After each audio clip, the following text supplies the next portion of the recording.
Well, it's a little windy. I hope this turns out okay. I'm out checking water and checking the cornfields. We got a silage it here, not too distant future, and our next project is going to be to plant a little field here with some wheat to see how it works for us here. We'd like to try to harvest our own wheat to, for bread and whatnot, but we're going to do it a little, like about an acre here, maybe a little over an acre. Excuse me. With white wheat, and we're going to plant it. But first off, I was going to irrigate the field so get the weeds to come up good. That way I can spray them, knock the weeds out. Spray doesn't work on weeds that are stressed due to any kind of stress, so they don't do well with the herbicides. Don't do well unless the weeds are growing well. So you can see back here we are watering this, and you can see the field. It's 600 feet long there, and I would imagine this is about 80 feet wide or so. Maybe not quite 80 feet, but it's probably a little less than an acre. But I'm trying to see how far down the water will go down the rows, and that way that's where I'll know where to plant the wheat. So come along, I'll show you some more here in a minute. Well, we have these clips. We cut these half circles here. These are plugs that we go on the pipe. So like this one, how it's running over there. It just plugs it off like that.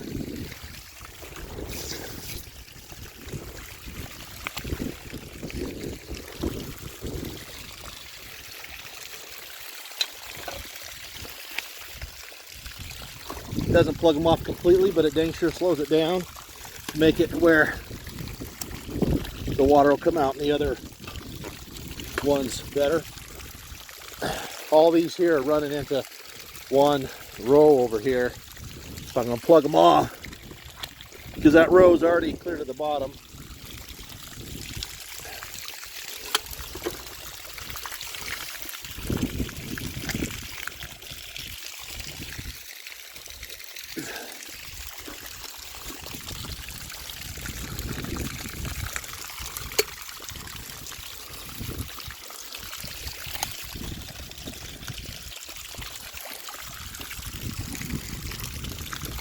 You can see down the rows here.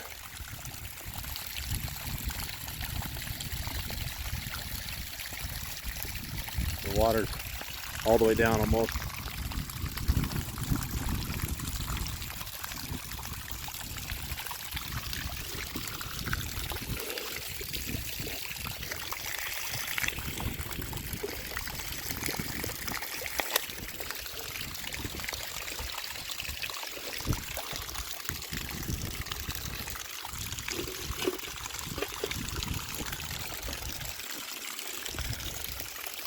These pieces are just cut out of the same pipe.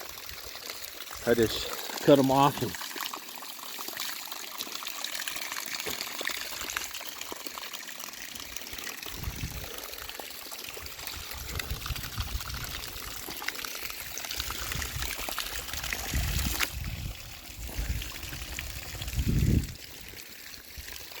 sure glad I'm wearing my good old test boots, or high seed boots I call them.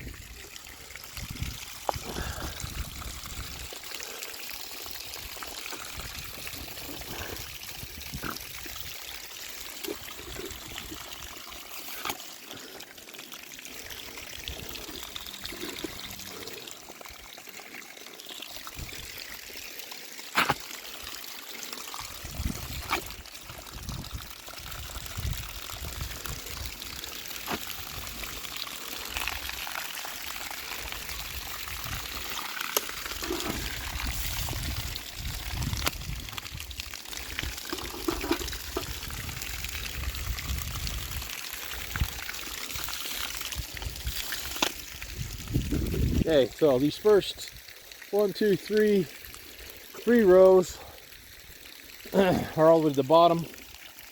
This one's really close,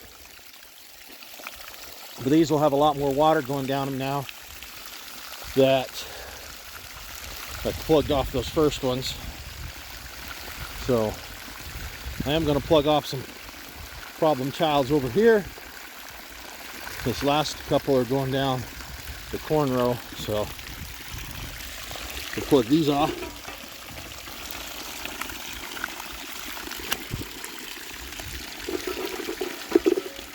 These things are real handy. I really like them.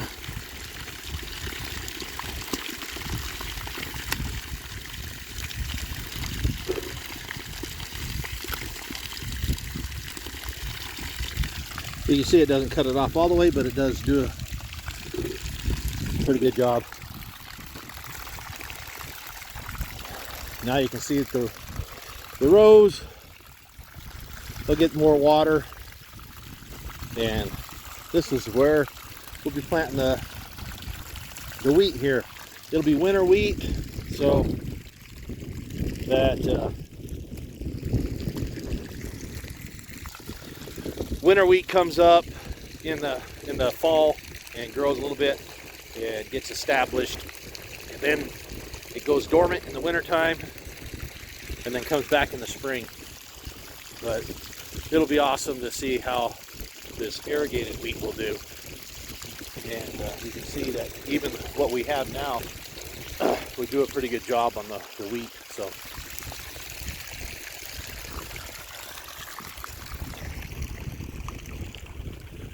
So our squash patch, for some reason, well, not some reason, we have what we call the white mold that's really been playing havoc with our squash. Also, the erratic watering due to, as you saw, we've been having to plug a lot of holes in our squash patch. But you can see the leaves here. You can see that white mold or white something on there, fungus, that's been messing with our squash.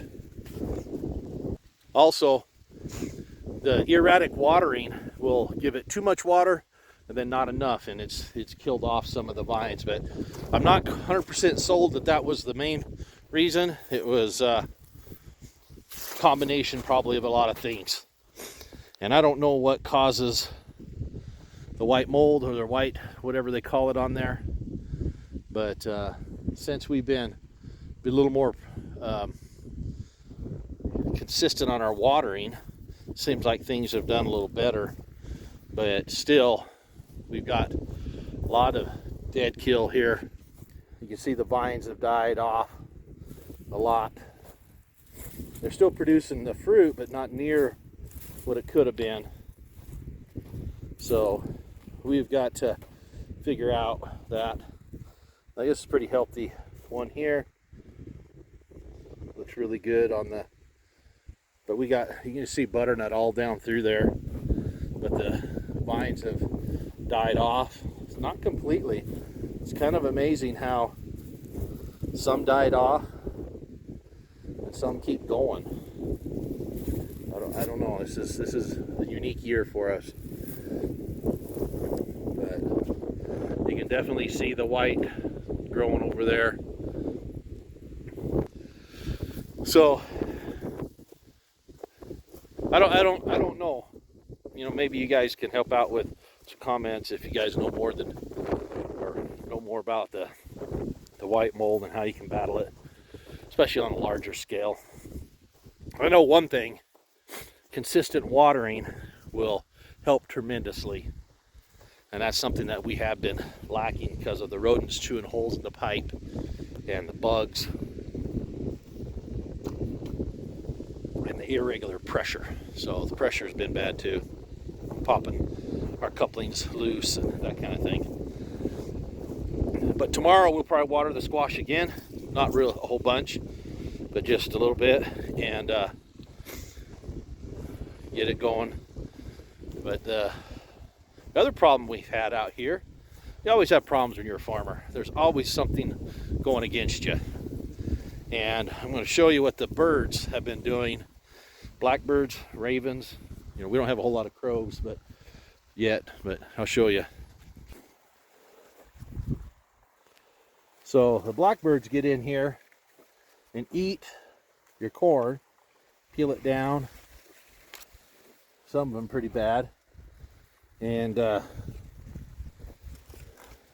this here is a lack of watering or some sort. They're dying. I don't know if there's something plugged there, but you can dang sure see where the birds have eaten up the corn. And this is silage corn. It's field corn. But you can see where they're causing us some issues. But I'm not too worried about it. It'd be good target practice. But anyways, as you can see, there's some more eaten up here on this outside row. A bunch in there.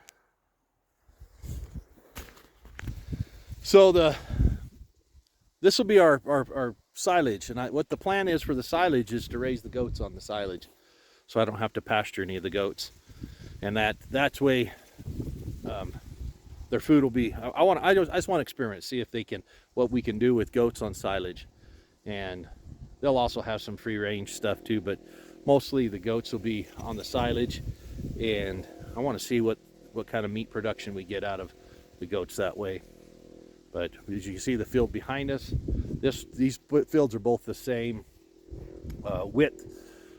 This one right in front of me is about 500 foot long. The other one's 6. But I have about 3 acres, close to 3 acres of corn right now, and it's doing pretty good. So we're going to be silaging this. I'm really excited to silage it. I like the silage cutter and like how it takes care of it, and then we'll be harvesting squash here soon, and good time of year, busy time of year. But that's kind of the rundown here, what we're doing and how it's kind of progressing. But anyways, appreciate you guys following us, and hit that thumbs up button, the like button, and we will see you on the next one.